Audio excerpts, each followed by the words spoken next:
వందే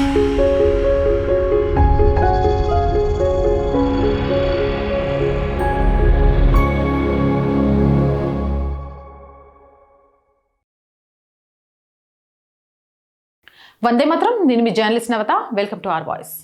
ప్రపంచవ్యాప్తంగా ఎక్కడ ఏ చిన్న ఘటన జరిగినా ప్రజాస్వామ్య దేశాలు చట్టాలు తమ పని తాము చేసుకుపోతున్నా మానవ హక్కులు ప్రమాదంలో పడ్డాయంటూ గొంతు చించుకునే సిద్ధాంతకర్తలు కొందరు మనకు తరచూ కనిపిస్తుంటారు. ముఖ్యంగా కమ్యూనిస్టు భావజాలం ఉన్న మేధావులు, వామపక్ష నేతలు నిరంతరం హక్కుల గురించి, శ్రామిక వర్గాల రక్షణ గురించి పెద్ద పెద్ద ఉపన్యాసాలు ఇస్తుంటారు. అయితే ఇదే కమ్యూనిస్టులు తమ గుడ్డిగా ఆరాధించే కమ్యూనిజం పేరిట ఏకచక్రాధిపత్యం నడుపుతున్న దేశాలలో జరుగుతున్న ఘోరమైన నరమేధాలపై, మానవ హక్కుల ఉల్లంఘనలపై ఎందుకు నోరు మెదపరు? ఈ ద్వంద్వ వైఖరి వెనుక ఉన్న అసలు నిజాలను, వారు దాస్తున్న రక్త చరిత్రను ఈ వీడియో ద్వారా నేను మీకు అందిస్తా.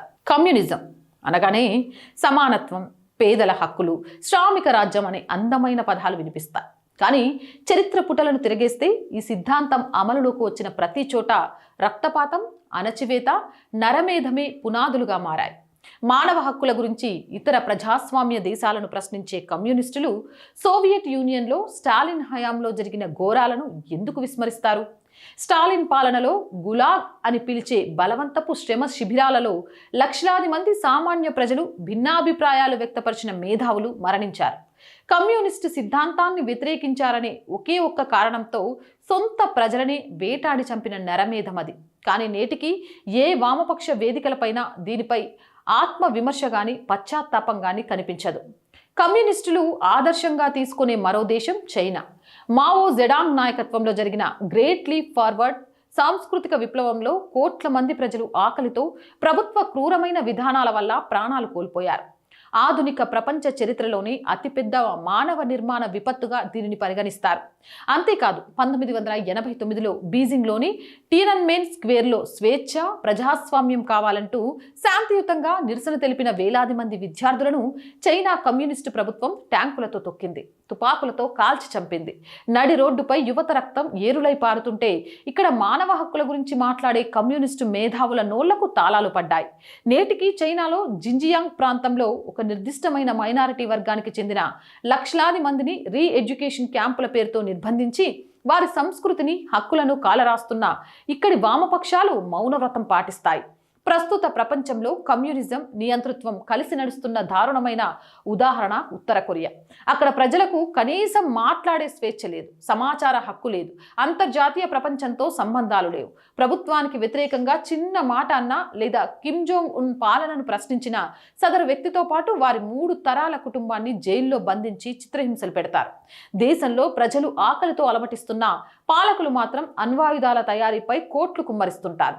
ప్రజాస్వామ్య దేశంలో చిన్న లోపమున్న వీధులకెక్కే కమ్యూనిస్టు సంఘాలు ఈ నరకప్రాయమైన పాలనను, మానవ హక్కుల హననాన్ని ఎప్పుడూ ఖండించవు. ఎందుకంటే అక్కడ నడుస్తుంది వారి ఎరుపు జెండా పాలనే కాబట్టి. ఇక ఇతర దేశాలు ప్రజాస్వామ్య వ్యవస్థలలో ఏదైనా చట్టపరమైన చర్యలు తీసుకుంటే దానిని ఫాసిజం అని, హక్కుల హరణమని రంగులు పూసే ఈ వర్గం కమ్యూనిస్టు దేశాల క్రూరత్వాన్ని మాత్రం విప్లవ రక్షణ అని సమర్థిస్తుంది, లేకుంటే పూర్తిగా మౌనంగా ఉండిపోతుంది. మన దేశంలో ఉగ్రవాదులకు, దేశద్రోహ చర్యలకు పాల్పడే వారికి చట్ట ప్రకారం శిక్ష పడినా సరే కొందరు హక్కుల నేతలు కోర్టుల చుట్టూ తిరుగుతారు, రాత్రికి రాత్రే పిటిషన్లు వేస్తారు. కానీ చైనా, రష్యా, ఉత్తర కొరియా, క్యూబా వంటి దేశాలలో ఎలాంటి విచారణలు లేకుండా, కనీస న్యాయస్థానాల అవకాశం ఇవ్వకుండా వేలాది మందిని అణిచివేస్తుంటే మాత్రం వీరికి మానవ హక్కుల సిద్ధాంతాలు గుర్తుకురావు. తమ సిద్ధాంత పరిధిలోకి వచ్చే దేశాలలో జరిగే నరమేధాలను సాక్ష్యాధారాలతో సహా అంతర్జాతీయ సంస్థలు బయటపెట్టినా అవి సామ్రాజ్యవాదుల కుట్రలంటూ కొట్టిపారేయడం వీరికి అలవాటు.